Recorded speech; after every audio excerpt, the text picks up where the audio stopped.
I just met with an Amazon seller doing $350,000 in ad revenue a month, and that's just ad revenue. If you count in the organic sales on top of that, they're doing well over $1 million a month. And the kicker, and the most important thing, actual good profit margins.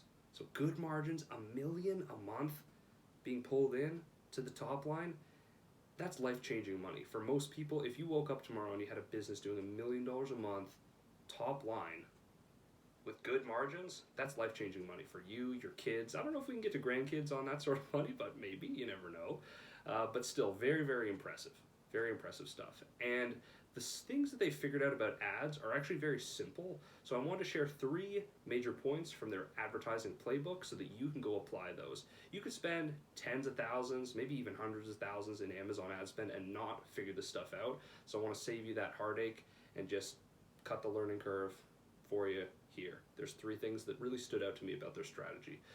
The first thing is it's very, very pointy, is the word I would almost use to describe it. Very sharp points, by which I mean they use really specific points of emphasis. They're not dispersing their ad spend across a lot of their SKUs.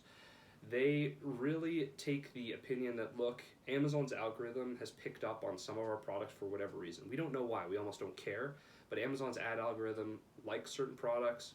They're pushing them really high, they're getting a lot of reviews naturally, they're selling well organically, so let's focus a lot of our ad spend on these small handful of SKUs.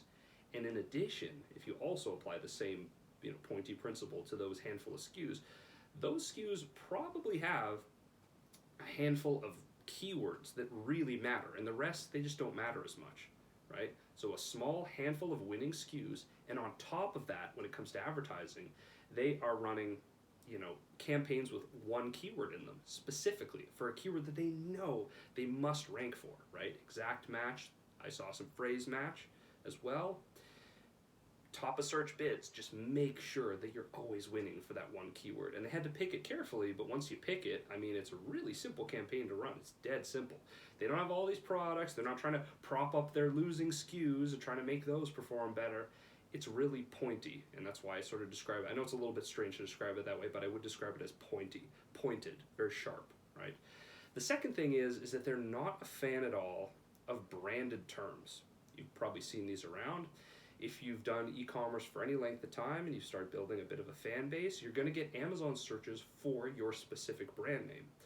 They're basically your customers. They wouldn't be searching your brand name if they didn't already know about you.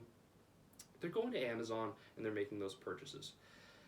They used to get a ton of revenue, Amazon ad revenue, from branded terms, like over 40%. It was a meaningful percentage of their ad revenue. And then they ran a test where they just shut all that stuff off.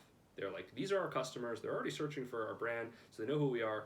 If we just don't, pay for these additional ad clicks, are we going to suffer? Or are customers going to know, oh, even though my competitor's advertising on my brand name, they know that they'll find me and they'll know what's good and they'll make a purchase from me still. Their revenue didn't change at all.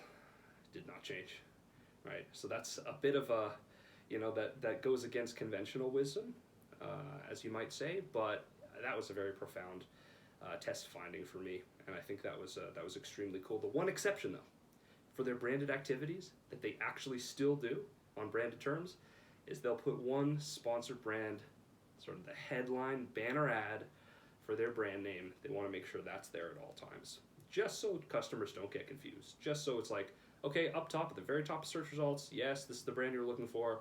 Click it, go through, make the purchase. But aside from that, they're not doing sponsored products on a bunch of their branded terms. Just doesn't make sense. On this, and sort of as a corollary to that, they found that targeting competitors' brand names directly, like Samsung or Sony or whatever, that doesn't work as well.